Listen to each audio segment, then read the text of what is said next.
some people are going to have to step up. Like Right. Stafford's going to have to be healthy and be good Matthew Stafford.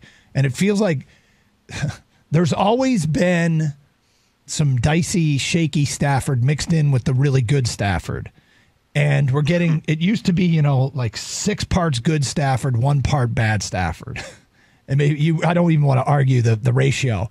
Now it feels a little bit more like 4 parts good Stafford, 3 parts bad Stafford. And he could get out of this. He could get on a bit of a roll. But how does he do it without Galladay? Like, he's not a win by himself quarterback. And, somebody else, I guess, has to step up big time.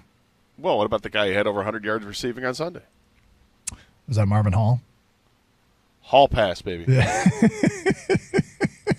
The guy pointed out last week, Kang made a great point, how Gator always likes that other wide receiver. It was Powell before this, and now it's Marvin Hall. That's 2. It's 2 in the last 3 years. Yeah, I was pretty much a Calvin Johnson guy.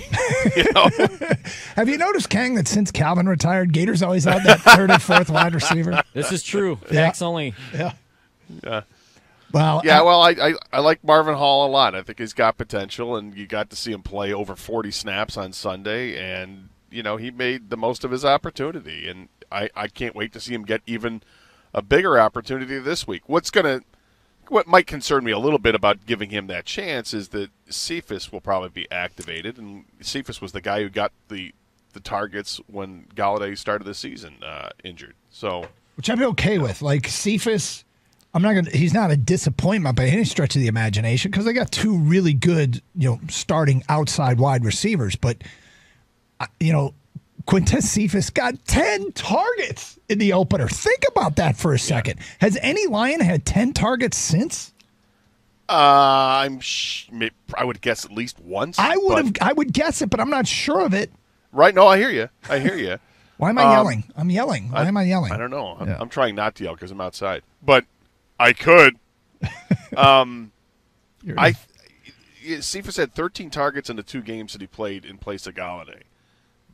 Galladay missed most of the game on Sunday, and Marvin Hall gets in the game, and I think he had 5 to 7 targets or something. He caught 4 passes, I thought, for 113 yards. They're 2 different receivers when you look at Cephas and Hall. I mean, Hall is a guy who can burn you deep, and Cephas is a guy who's going to go 12 yards, turn around, and catch the football in traffic. They both have different roles, and I think there's a role for both of these guys out there on the field. I would like to see Marvin Hall get his opportunity. Gator was a big Lance Long fan as well. Huge. Would not shut up about him getting the ball. He would call it long pass back then instead of Hall pass. I was a huge Timmy Toon fan. So is that the guy that had the hair? No. Yeah, I was the guy with the hair. Okay. No, I was not a fan. But all right, gotcha. I did like Ryan Broyles. What are your thoughts on Jeremy Ross? I was a Jeremy Ross guy.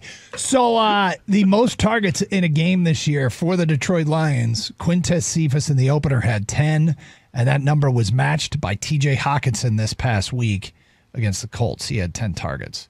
But yeah, let's see what they got here in Quintez Cephas.